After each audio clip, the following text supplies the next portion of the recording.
Hey guys, this is Warhawk Beyond 2040 and welcome to another edition of Legends of Tomorrow Season 5 review series. And today I'm going to be talking about episode 12, I Am Legends. And we are just 2 episodes away from wrapping up this review series for good. And as I've said at the very beginning, even though Season 5 hasn't been 100% perfect, I would honestly say that this season has been 10 times better than Season 4. And even though this season had some clunkers, and Episode 11, which I talked about in the last review, which I said was pretty poor and I didn't like it at all, not one bit, this season's been pretty good. I've actually enjoyed this one a lot. Not perfect, mind you, but 10 times better, as I've said already, than Season 4. And it's been really good. It's been really good so far. Lots of different things going on, lots of things they've explored, like, as I've said, Sarah being blind and touching people and she seeing their fate, about what's going to happen to them before it actually happens. So there's been some pretty cool stuff, but Episode 12, much better than Episode 11. Does get off to a bit of a stupid start at the first half, but the second half more than makes up for it, and it's really good. And yeah, I really enjoyed it a lot. As I said, much better than Episode 11. So I am actually looking forward to talking about this episode. So let's get right into it. Let's not waste any time. Let's talk about Episode 12. I Am Legends. So this episode pretty much picks up where we left off at the end of Episode 11, where the Legends are at Constantine's house with the entire team temporarily being immortal, and the whole place made up for the sorority party where they drank the drink that made him immortal. The Legends discover that Astra has abandoned them there and taken the fates to the Wave Rider. Gary, of course, is there too, having left early because he didn't feel well. On board, the Fates shut down Gideon, leaving Gary and his pet rabbit alive in Ray Palmer's old lab. When the team on the ground calls Gideon, they discover that Gideon is offline, and when Ava touches Sarah's hand, she gets a vision that she won't tell the team about, or maybe doesn't get one at all. Ava decides to go looking for a Time Bureau safe house that Rip Hunter set up somewhere in London. Unfortunately, first they have to get on the bus and they have no money for the fares. The bus driver refuses to let them on. We've all been there. I've seen that before. Mick punches him and tosses him out of the bus and drives away with the bus with the Legends on board. On the Wave Rider, Astra agrees to work with the Fates on the condition that prunes cease to exist. Dogs must stay puppies forever, and her mother comes back from the dead. On the bus, Sarah puts Ava in charge of the mission. Back on the Wave Rider, Gary sees Atropos using a piece of the loom to track the Legends so that she can try to kill them while Astra and her sister confer about Astra's demands. On the bus, Zari starts arguing with Constantine while he lights a cigarette. Someone staggers out in front of the bus and Mick hits them. Roadkill! But his horror at killing them is mitigated moments later when they realise the victim is a zombie. Moments later, the street behind them starts to fill up with zombies who all run at them. Yeah, when I saw this scene with all the Legends fighting the zombies, it reminded me of 28 Days Later or Resident Evil, just taking out all of the zombies. So this was a fun scene to see, and even though this has been done countless times, it never gets old.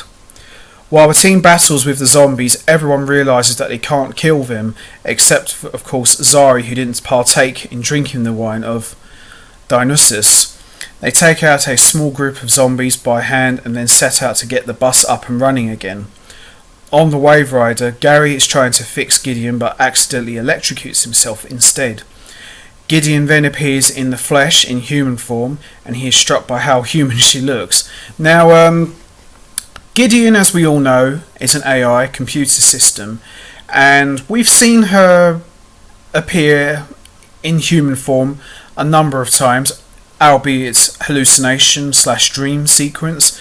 So to see Gideon again, and this time advising Gary, is quite cool, and she's very attractive, even though she's just a machine and she's not actually real. She's still quite attractive, and she has a very sexy voice, that posh accent she has. So anyway, she advises him to steal the loom pieces and hide them from the Fates. Back in England, Zari asks John if he knows anybody local owns a car. The pair walk off to find some help. On the Wave Rider, Lachesis shows Astra a vision of the future where she sits by her mother's bedside while she dies. She tells her there is no point in bringing her mother back only to make her human and lose her all over again. As they walk to John's friend's place, Zari and John argue over the idea that it's possible Birad is doomed in every timeline. Zari gets upset and leaves John behind. On the Wave Rider, Gideon hops across the bridge like a bunny, distracting Atropos long enough for Gary to sneak into the time lab and steal the loom fragments and run off.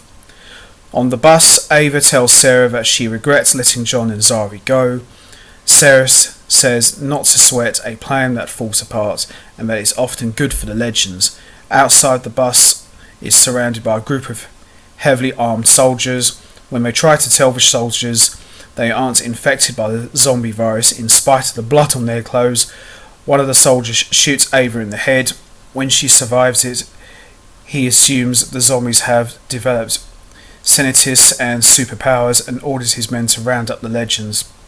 Meanwhile, back on the Wave Rider, Atropos calls Lachesis to inform her that the rings are gone, seeking evidence of Gary's rabbit. Astra realises he is on the ship. Meanwhile, back in London, John and Zari are about to steal a car when they find themselves surrounded by zombies. As Zari isn't immortal, they hide themselves away inside of a building and lock the zombies out. Even inside, though, Zari finds herself stalked by a zombie as she looks for car keys.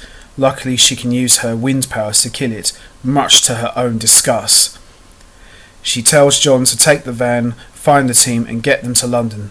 John argues that instead he can cast a spell that will make her briefly die so the zombies won't touch her. On the armoured personal carrier where the rest of the team have been captured, Mick remembers that he has been captured by one before and they have a weak spot, not the door. Detecting it, he has Nate steal up and slam through the door. Their immortality saves them, but they can't hitchhike the remaining 80 miles to London because the resultant injuries make them stumble around like zombies. In the garage, John casts his spell on Zari, and when her heart stops, sneaks out to take her out to the waiting truck. The zombies take no notice of him, but he still has to move kind of slow to make that work.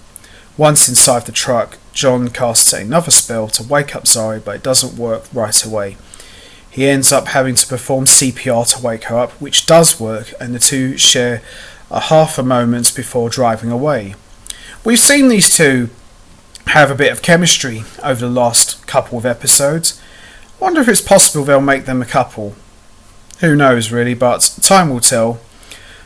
On the Wave Rider, the Fates find Gary, who has been working with Gideon at all, but rather with his pet rabbit. He refuses to give the Fates, doing a parlour trick to hide them all from sight. Just outside of the quarantine zone, outside of London, John and Zari pick up the team. They enter a bar where apparently Rip and Ava had set up the safe house, but nobody is there. They cache the register scan through Ava's eyes and they find a time courier, but it won't turn on. At the bar, John has quit smoking again, but Zari now doesn't have any hope left.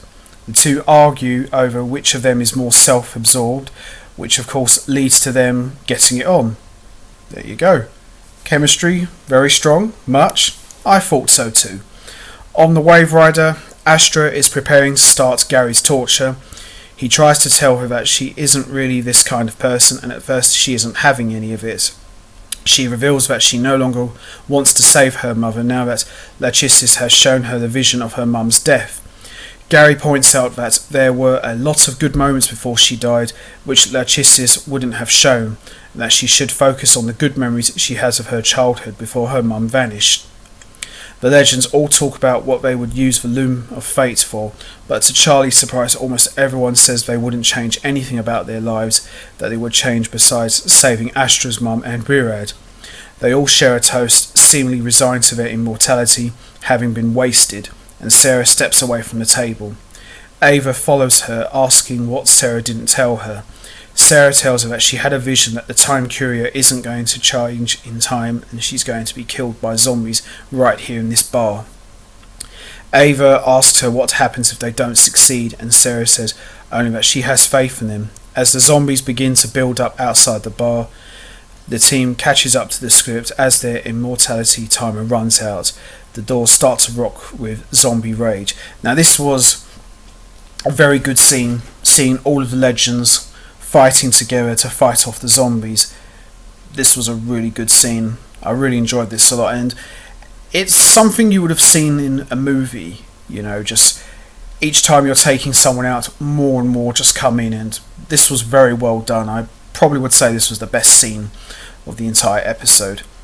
Astra is ready to deal with Gary, but Atropos throws a knife into her and tells Gary to give her the rings or die. At the bar, the zombies start breaking in through the doors and the windows. Sarah volunteers to hold them off while the rest of the team figures out an exit strategy.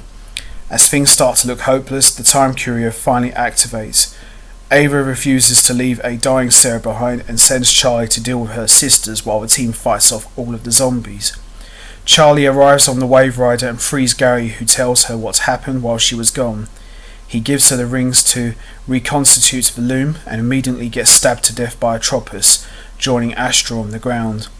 She tells her sisters that she's done running and it's time to get to work, and that pretty much wraps up episode 12. Very good episode. This first half was a bit stupid, but the second half more than made up for it, and I really like this one a lot. And as I said already, the scene where all of the legends are in the bar fighting off all the zombies was about as close to a cinematic moment that we will probably ever see in Legends of Tomorrow, and it was very well done, and yeah, definitely love this episode. One of my favourites of this season so far. So I'm going to wrap this up now. What's your thoughts on episode 12? Did you enjoy it? What's your thoughts on Sarah dying? Do you think there's a way they could bring her back and maybe restore her blindness? What's your thoughts about Charlie rejoining her sisters? Do you think she has a hidden agenda? You know what to do, guys. Hit the like button, hit the subscribe button, leave your thoughts and comments down below, and I will be back next time for another edition of Legends of Tomorrow Season 5 review series, where I'll be talking about episode 13. So until next time, take care everybody and stay safe.